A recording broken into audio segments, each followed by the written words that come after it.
Hi, this is Dominic from Paphos Life, and in today's film we're walking from SODAP Beach, well, the boardwalk at SODAP Beach, to the Paphos seafront.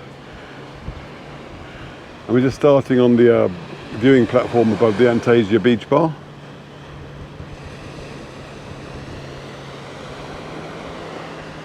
Soaking in the scenery. It's about 8 o'clock now on Tuesday morning. There's the Amavi hotel there.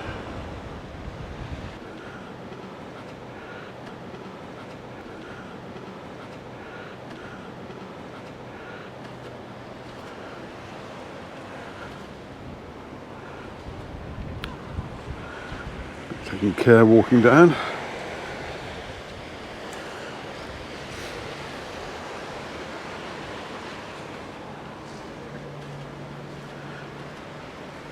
By now I'm getting the whiffs of the hotel breakfast cooking.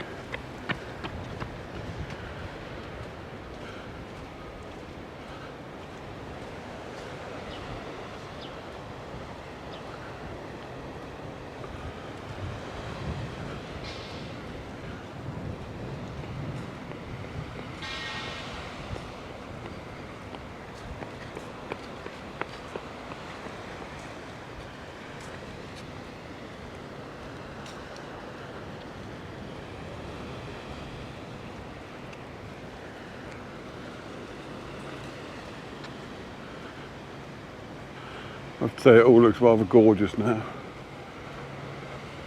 And a bit of a change from when I was doing films here in winter time.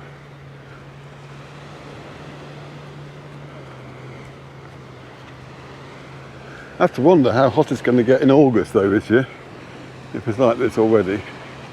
I mean, it's not hot at the moment. It's nice to hear the lighthouse from here. I'd never noticed that before. And make a good Almyra shot.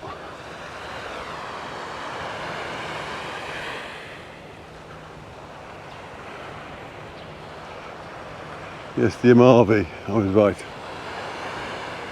I'd had a nagging feeling that I'd misnamed it, but I hadn't. They're all in there having their brekkies. This is the trouble when you go out filming before you've eaten, you get a bit obsessed with food. But you have to do it, because if you do it the other way, then all you get obsessed with is looking for a loo. I think it's an age thing. And after the Amavi, there's a little restaurant, and after that you have the Alexander the Great Hotel.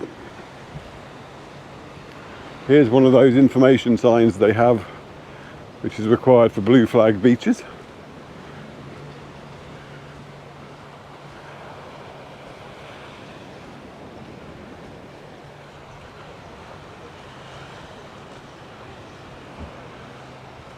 There's a popular little cafe up there for people watching. Let's watch the people watchers. Haha, didn't expect that, did you?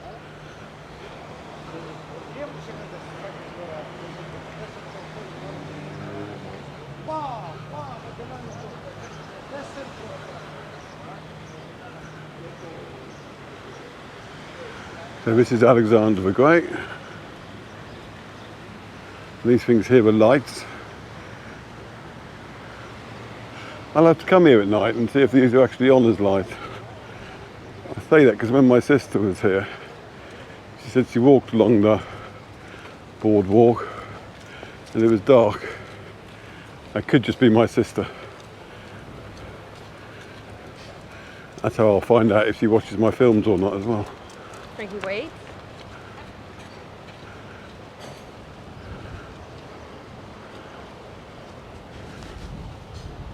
She really should have that dog on a lead.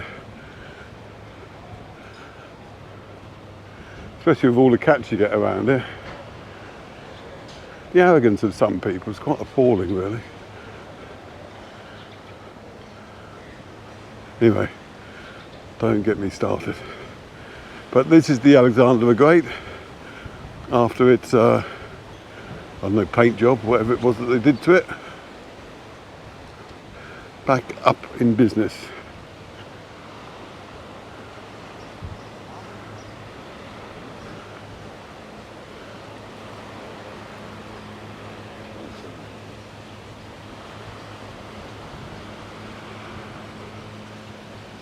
There's another little sign, that's for the SODAP Beach, Blue Flag Beach. And though that beach is small, it's not the smallest blue flag beach you get in Paphos. That privilege goes to the one just down here. I'm kicking myself now because I mentioned it on a film and someone sent me the correct pronunciation, and I have yet to transfer that information to my phone so I can have a quick look up.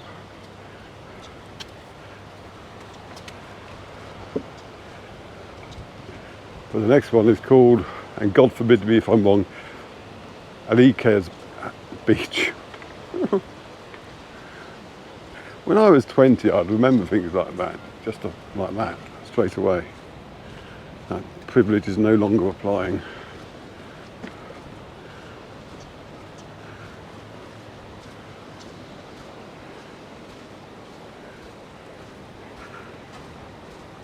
I had to start assigning my own nicknames to various beaches.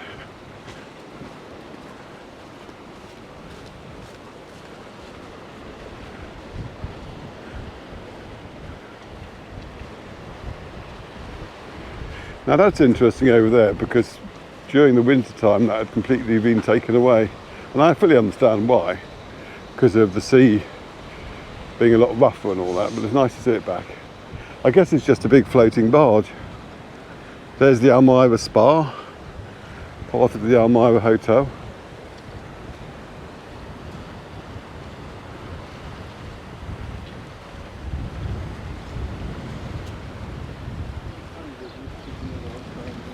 And we're heading up to the Almyra Hotel itself now. There's a weird little,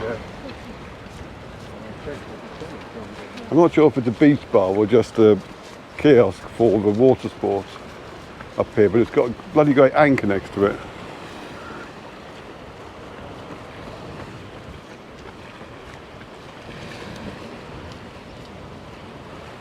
Very certain you're not supposed to cycle on here as well.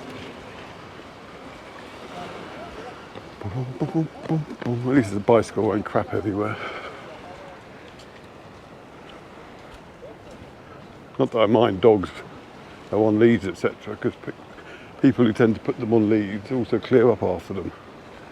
It's my observation. If they can't be asked to stick a lead on them, they certainly aren't going to be bothering about clearing up any messes. Anyway, I'm back on that subject again, aren't I?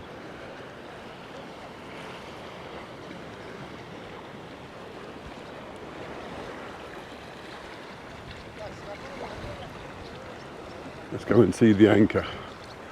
Ask them how heavy it is. I love how green all the succulents make this area. I said it on a previous film, by the way, but I took my best ever sunset picture up here on a cheap old mobile phone. I just happened to catch it right at the right moment. I was in the Almyra grounds behind their pool, so all the light was reflected in the pool as well, and it was gorgeous. It just demonstrates that you don't need a top-end camera. I mean, these days the cost of phones, they're more expensive than cameras anyway, but you don't need a top-end one. To get the right picture, you just need patience and luck. Paphos water sports and boat trips, there you go.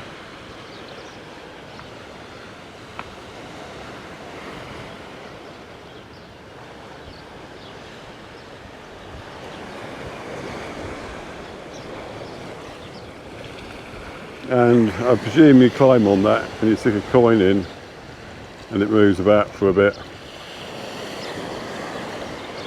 Apologies if I haven't sold that very well. Well, let's get the camera up a bit again. So yes, that's the Almyra. Very nice hotel. Food there's very nice too. And this is that tiny little beach. If there's a lifeguard on duty, I'll ask him how it's pronounced. There's no one here yet because I'm still quite early. And remember, if you like our content, please do subscribe to our YouTube channel, as it really does help YouTube promote us. And if you want to help us financially, then go to our paphoslife.com/coffee page, and you can either send us a coffee or click on one of the affiliate links. Very nice little cafe here as well. Uzeri. Let's get there.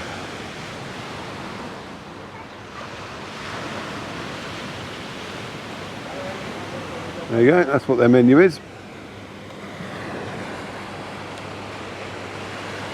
Personally, I have no idea what that said.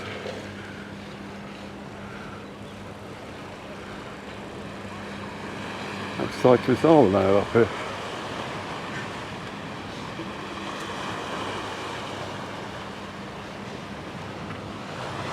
Dogs certainly aren't though.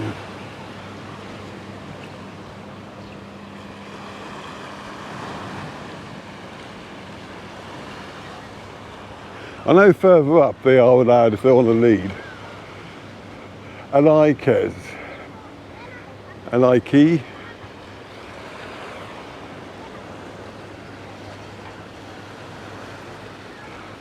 Right. The accents on the final. So that would mean it would probably be Alaiki then, I'd say.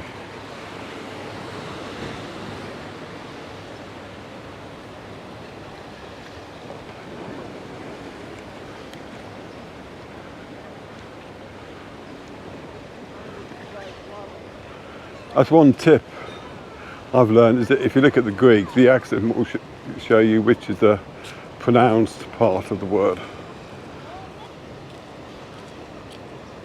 It's funny because when I was learning various languages, they never actually told me what the purpose of the various accents. They just said, oh, this letter's got an accent there. And if they said why, it would have been a hell of a lot easier to remember. Because basically the clue's in the word itself when you say it. Could have made them for a noisy exam, and we got kicked out of a couple of them, but at least you'd have learnt it more easily.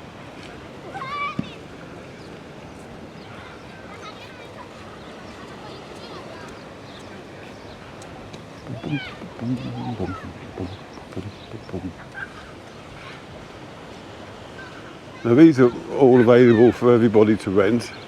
One thing I'm not sure about though is that they have lock boxes. And you might have to pay for one of those as well as the sunbed. I'm not sure. It is worth checking though before you park your booty.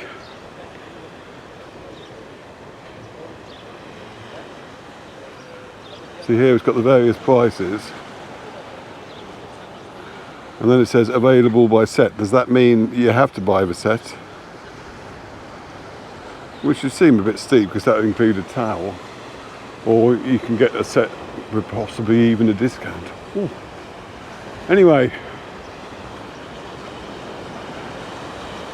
given that the changing rooms are up there, and I'm not really one for filming people getting changed, not my niche, I will go up above the walking area, the changing area rather. It's the viewing platform. And from there I will walk to a junction by T for 2, and I think that'll be it for this portion of the film. That'll mean the next portion will be your old favourite, the seafront and harbour. Well, I'll say hello to Henry no doubt, so I'll have to make sure I do that one a bit later in the day. And after that, I might have a brief break, and then I'll be heading up the coast, seeing how far I can get to Cobble Bay.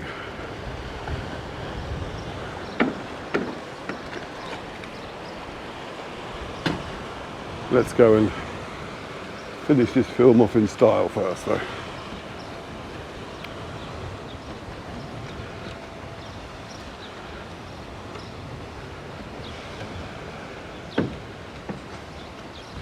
This building here is for sale if you got a few million quid.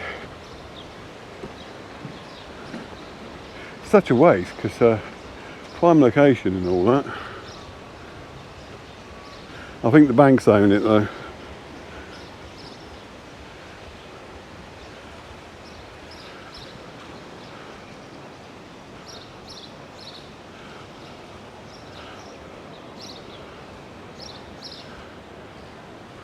If you have a bit of a close-up, you can see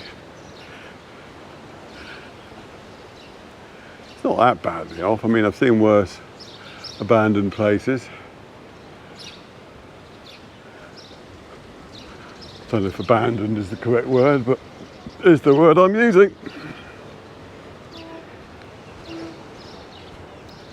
That's where I often sit to fly my drones.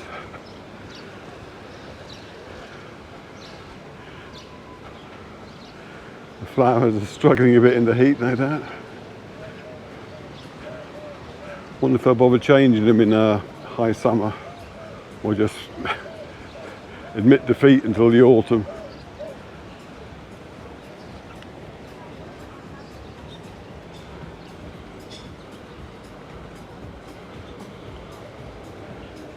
There's a popular swimming place over there. Yeah, there's no sand here really. There's a tiny bit further up the seafront, but for snorkeling it is really good here. And we'll finish with a look up beside this avenue, which is making progress, but that will be the subject of a different film.